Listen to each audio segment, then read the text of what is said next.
So much focus right now is on information that we don't know is true or not true.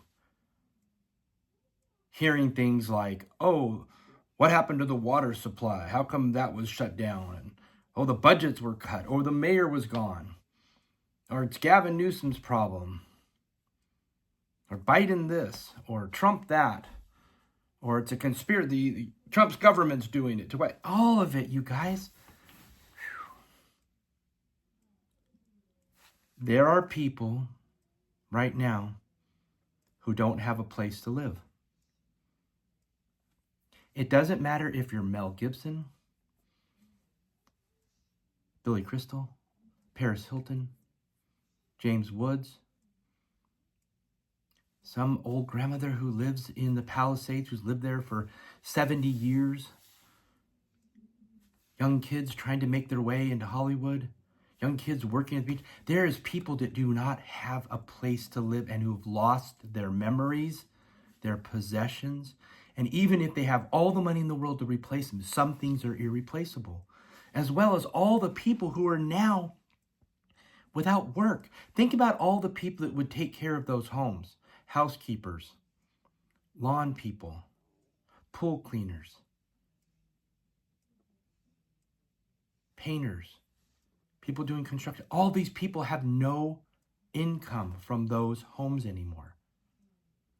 There is major suffering going on. We should be praying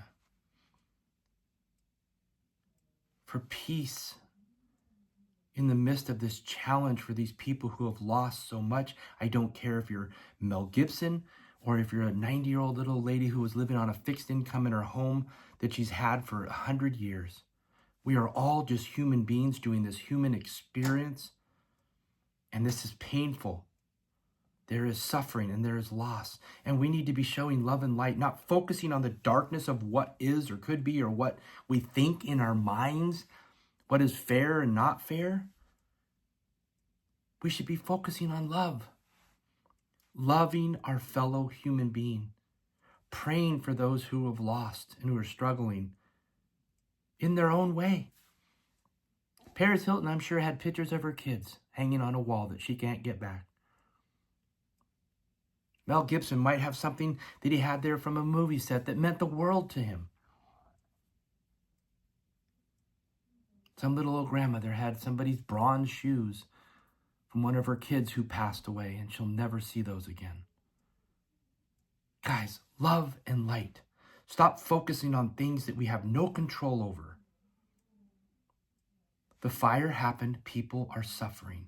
Focus on love and light, sending prayers, seeing how you can reach out and help your fellow human being. Pray for those who have lost their jobs and work.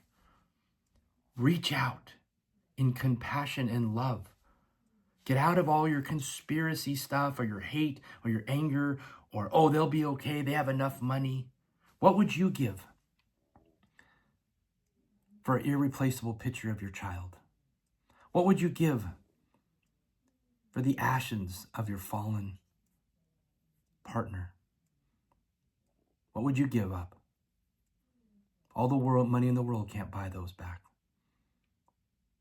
People are suffering. We need to be praying. We need to seek how we can send love and light to all people during this time, during the Palisades fire, the Eaton fire, Hearst fire, Sylmar fire, the Kenneth fire, all the people who are Studio City, all these people in these fires in Southern California. Let us lift them up in prayer. Let us reach out in love. Get out of our mindset of all this hate, anger, and conspiracy stuff.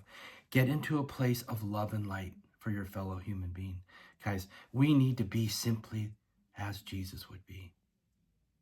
Loving, merciful, gracious, compassionate. None of us came in with anything and none of us are going out with it. But every one of us is a human having a human experience. And right now that experience is painful. And the energy of hate that you're creating or anger or feeding conspiracies is only making the dark darker. We need to bring the light. We need to bring the light. I am encouraging you to bring the light to your fellow human being. Guys, simply follow Jesus' message by showing love, grace, mercy, and compassion to everyone. Get out of the focus of the world. Get into the focus of the light. God bless each and every one of you.